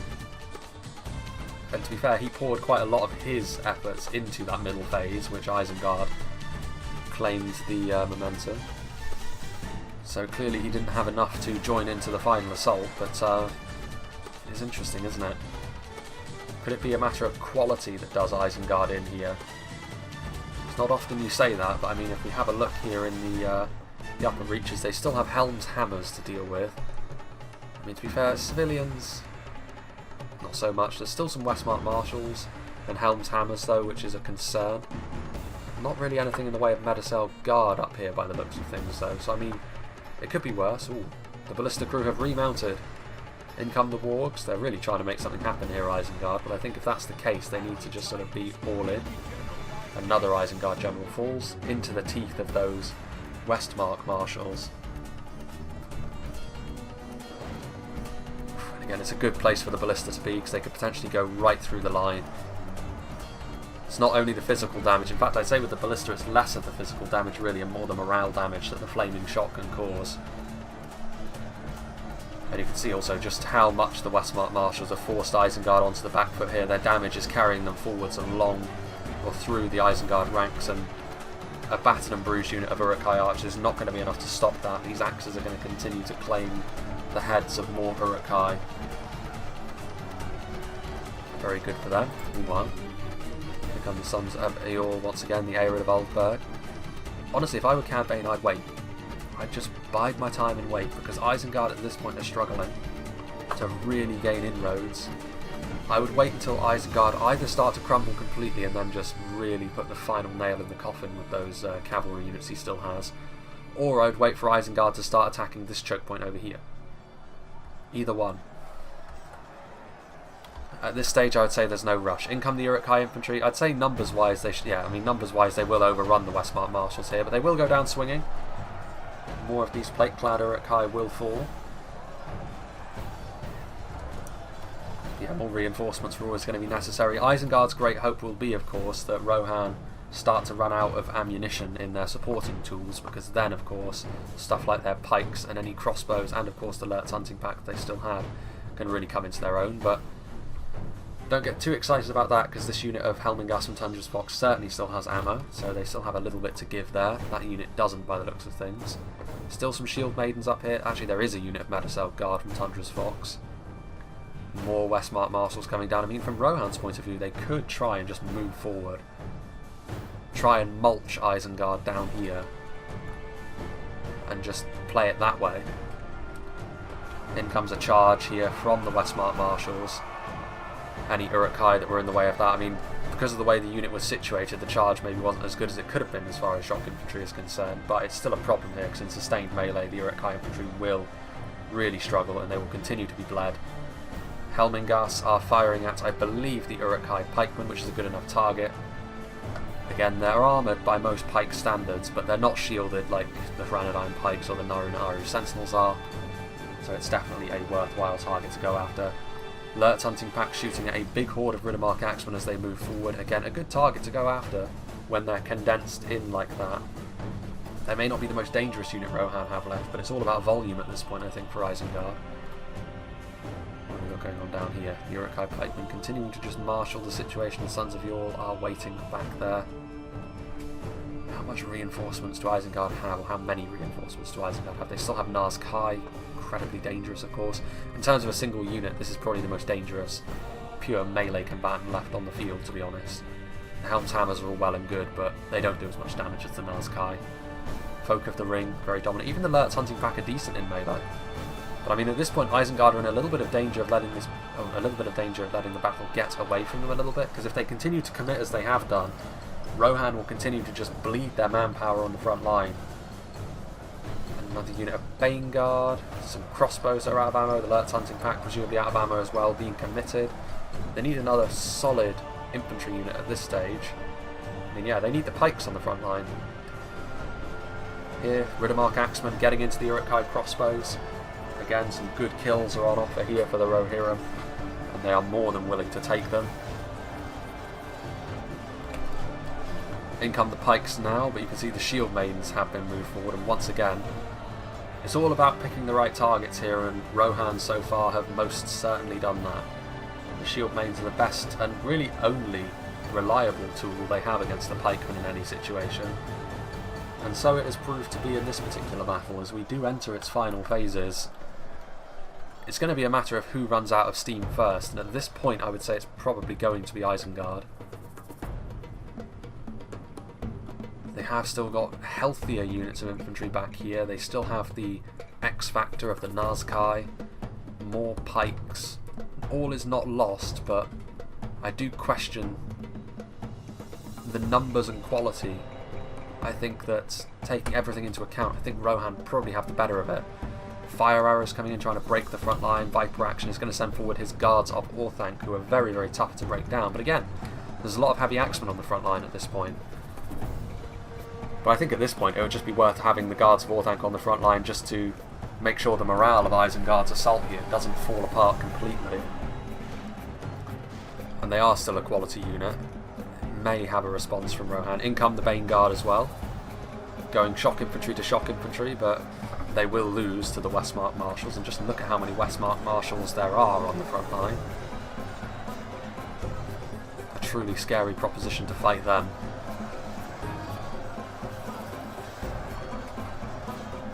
Still up on the hill, the Helmingas continuing to fire in.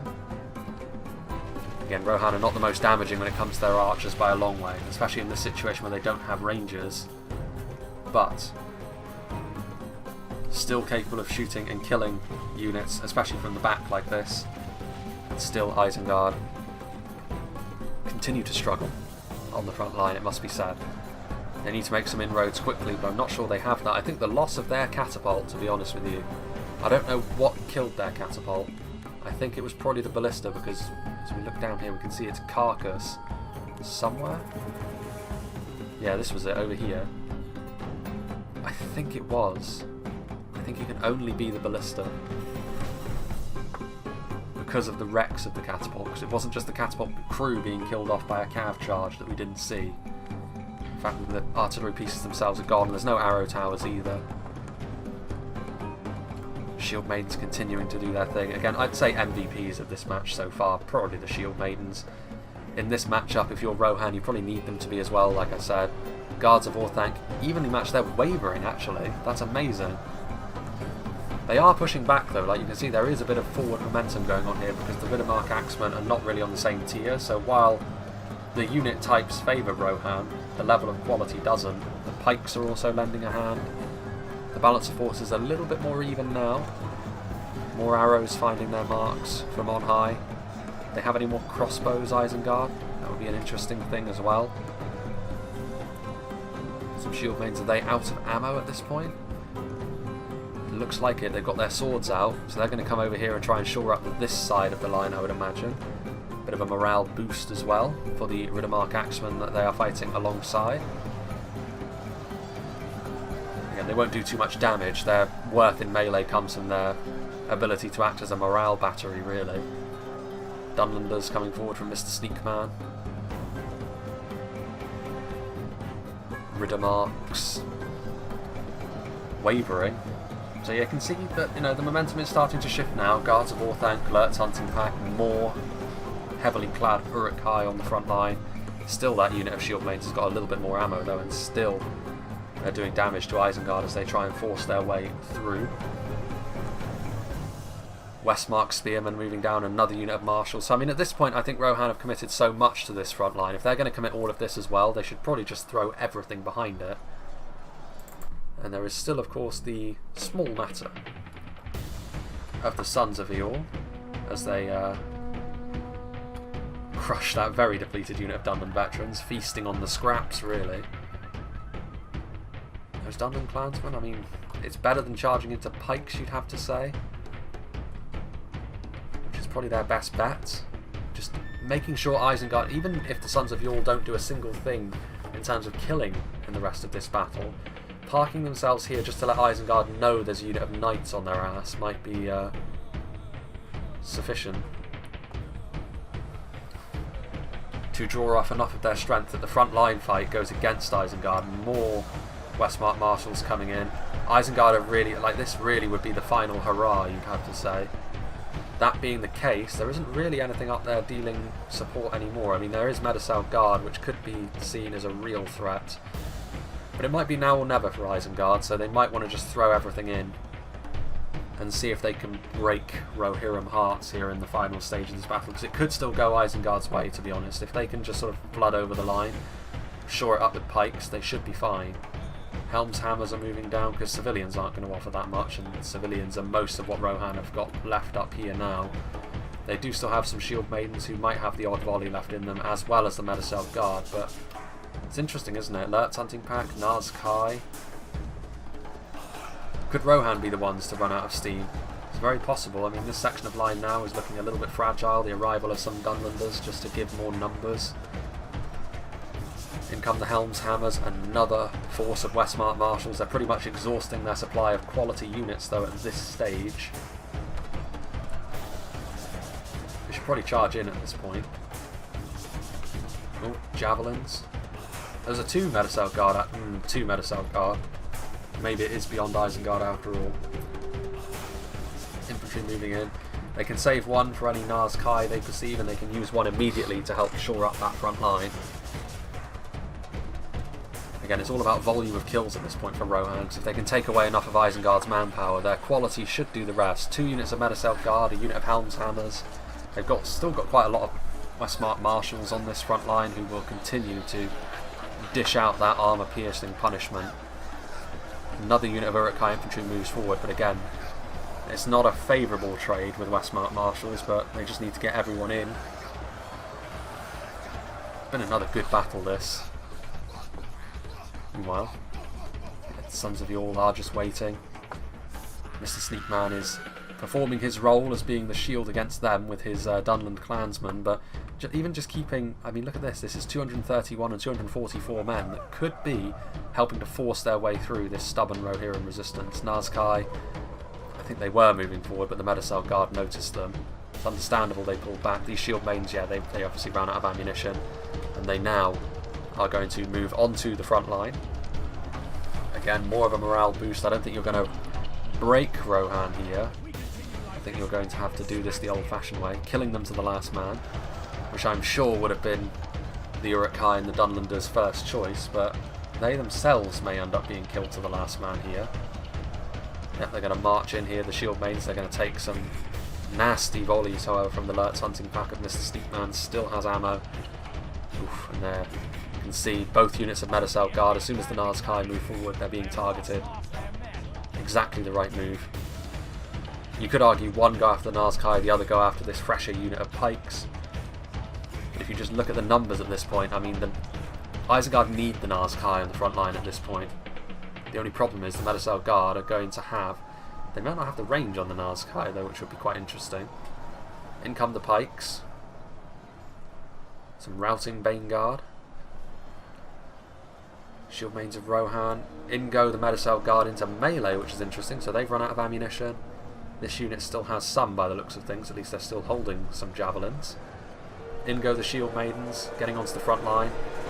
That's where the Nazkai reside though, so you definitely want to be... Well, I mean, it will at least shore up the morale, so... The scary nature of having to tackle the Nazkai head on maybe won't have quite the same impact. What's going on over here? Very depleted unit of Aerid of Oldberg, maybe trying to find a gap, but they aren't going to be so lucky. The Dunlanders are going to stand in the way pretty much indefinitely, but like I said, it's around 500 low-tier spears that could be being used on the front line to break Rohan hearts. It hasn't materialised. Medicel Guard, there's one troll that's gone all the way around, but he does ultimately ends up getting skewered by several javelins. The Medicel to force their way to the front line alongside the Helm's Hammers. The Helm's Hammers are more of a concern for Isengard because they're dedicated infantry, of course, and they're armour piercing, but the Medicels are very resilient. But here you can see Mr. Sneakman getting a nice angle. There goes one of the Rohan generals. Could this be the beginning of the end? I wonder.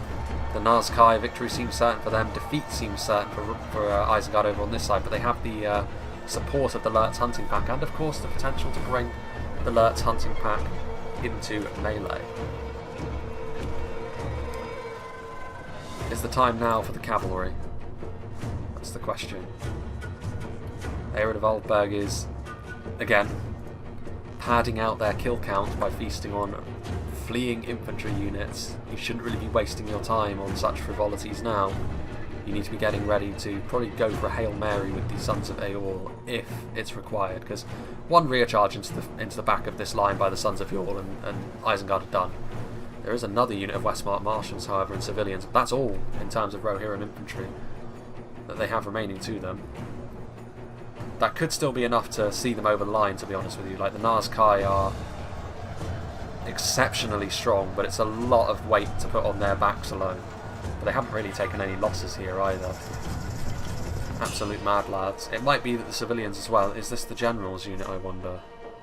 The loss of the civilians could mean a game over according to the scenario rules, I'm not sure, but they're there. They can be, if that's the case, they should only be committed in the worst of circumstances, of course. It's even on the front line. I think Rohan are going to have enough. They still have more reinforcements to give, whereas Isengard don't, unless they completely leave their backs open to the Sons of Eorl. They're willing to do so for the Arid of Aldberg, which I agree with actually. You know, they need to get some more support onto the front line, regardless of what form it takes. Another admit defeat there, probably from an Isengard player. Y2K is there. Viper Action's army, I think, is gone at this stage. So yes, Y2K and Mr. Sneakman. Can they do the business? I don't know. With another unit of Westmark Marshals getting in the way of the Nazkai, it's going to be too much for Isengard here. Rohan are going to defend their homes here, I think. But it was close. And it was a very good battle as well. We saw all manner of warfare. Classic field battles. Chaotic cavalry engagements. Skirmish cavalry. All-out offensives, and a good old-fashioned grind fest in a choke point here at the end to decide it. But Rohan simply had too much, and the decision to hold here rather than here, I think, was key to that, because positionally the Skirmishes were just in such a dominant position. Sons of Eorl are going to try and squeeze through. This could be the beginning of the end. Cad Bane needs to continue to push. And they are going to get through. I mean, I see what Mr. Sneakman was doing. I mean, he may as well move all of his spears over at this point. But one good charge into the back of this line and it's done. And that's all he needs to do, Cad Bane, at this point. He needs to order the attack. What's he going after? That's hunting pack. Lances down. No, again. Again, very disappointing.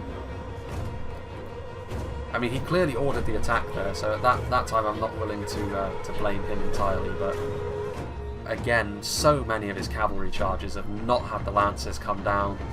Been very impotent. Rohan are going to win anyway, but it's going to be in spite here of Cad Bane's cavalry performance rather than because of it.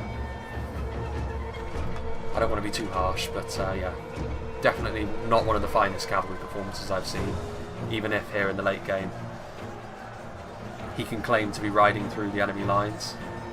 He's in and amongst the pikes though. At least they're actually getting involved. I don't know if they're actually going to escape from this particular situation. They're going to take huge damage, but at least they've done something in the late game here.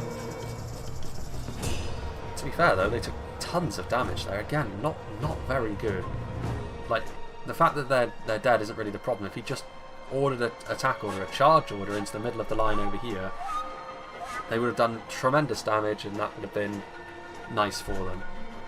But yeah, I don't want to harp on about it too much, but I think Cad Bane needs to brush up on his cavalry skills a little bit because he's getting the basics wrong. And if that's the case as Rohan, they're probably not the faction for you, because so much of the... Finally, the lances come down. When it doesn't really matter, but the lances do come down. And here, the Westmark Marshals' defeat is almost a certainty. I find that somewhat hard to believe.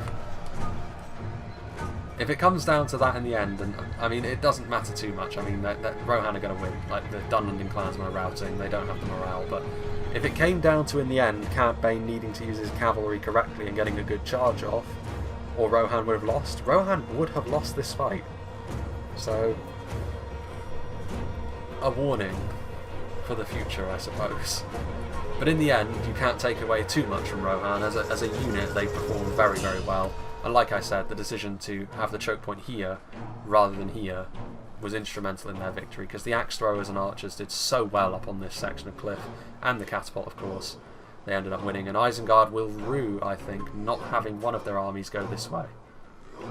And Cad Bane still has, he's managed to get his civilians out, he still has that unit of Aelred of Aldburg as well down there that were hidden in the trees. Presumably he forgot about them, which isn't the end of the world. But yeah, I would say that, you know, you need to order your charges correctly as Rohan, because that is so much of what they do. And it could have gone so very wrong, and that would have been unfortunate for Cad Bane, because he is the name in this lobby which I've definitely seen the least of.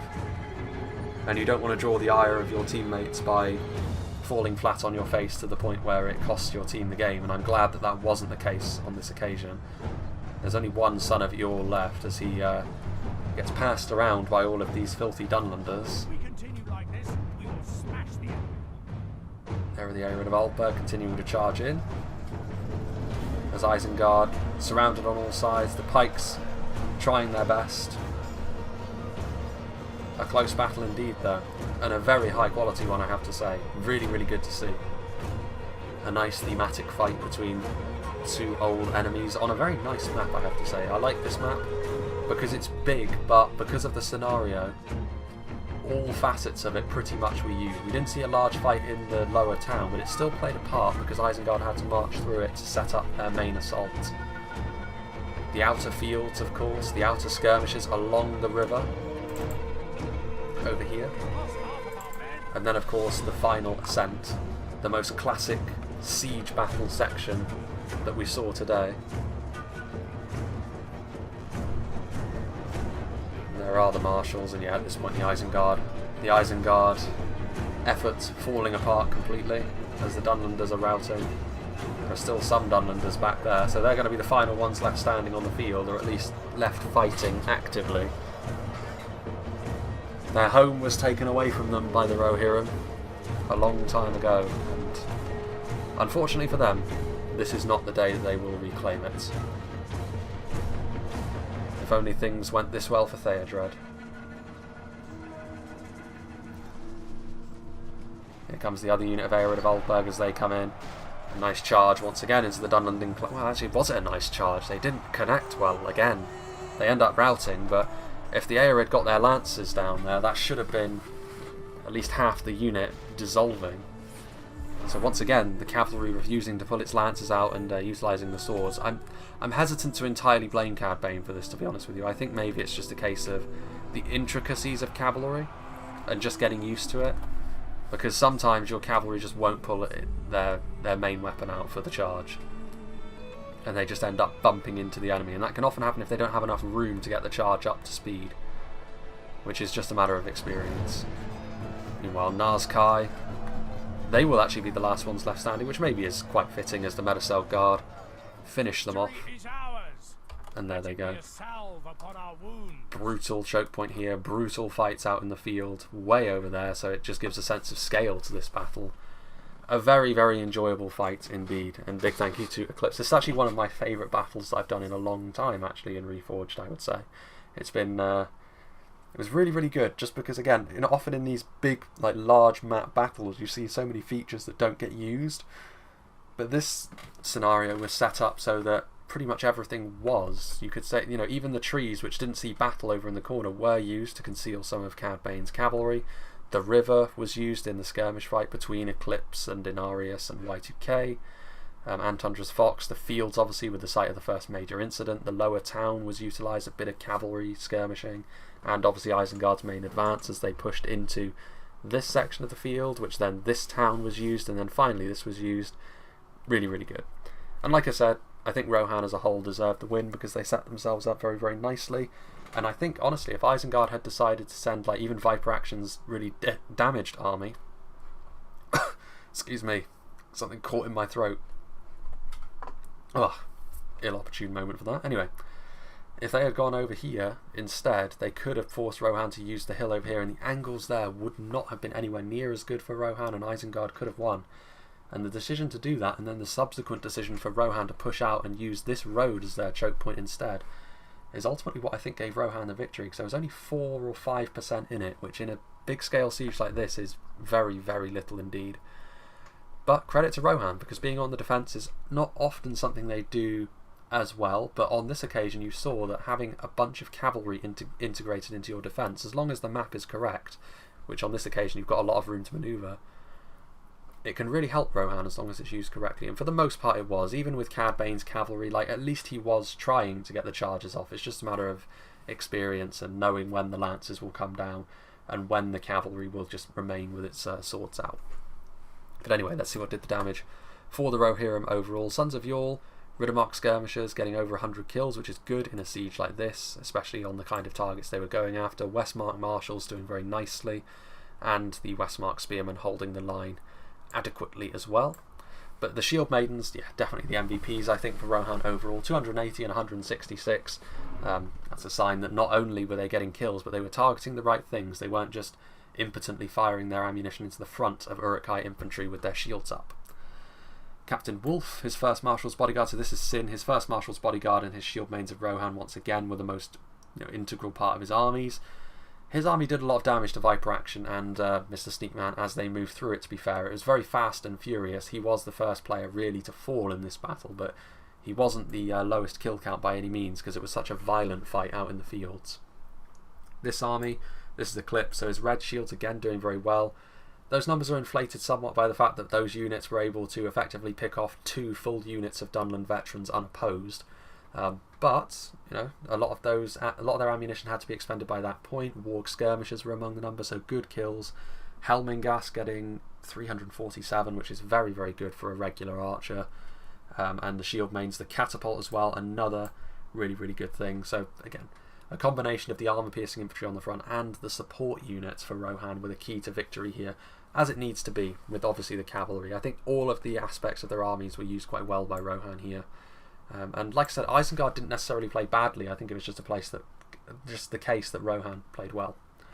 Helmingas doing very well for this army as well. Sons of Yule doing quite well. Riddermark Skirmishers chipping in.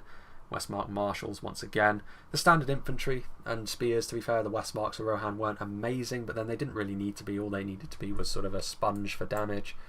And the Medisail Guard also chipping in at the end. So that was Tundra's Fox's army, with again the Shield Maidens doing the thing. So supporting tools, cavalry, siege equipment, arm-piercing infantry, all doing the business for Rohan, and it was organised just so, I think. Isengard gave it their best, and you can see that they did have a numbers advantage, a fairly significant one when all is added up, to be fair. Like on average, you're looking at having 500 men per army more, which of course means they have about 2,000 more men to play with when all is said and done.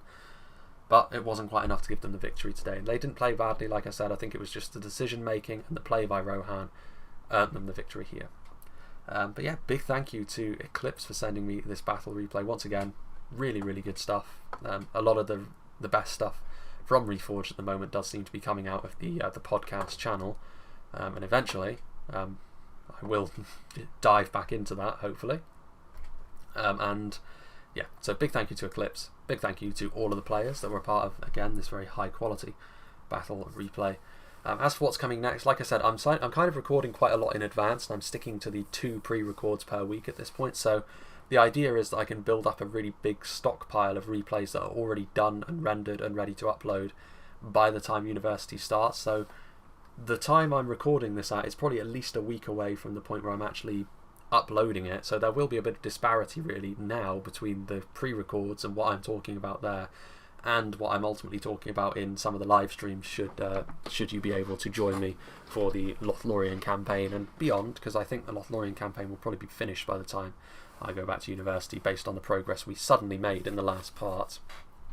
But yes, I think the next battle replay after this one is going to be another one of the 8-way free-for-alls, which was given to me by Blindness. I think Kuro did tell me about it, and he might have sent it to me as well, or he might have sent me the scenario but not the replay, but Blindness has sent me the 8-way free-for-all as well, so I think that will probably be the one that follows on from this.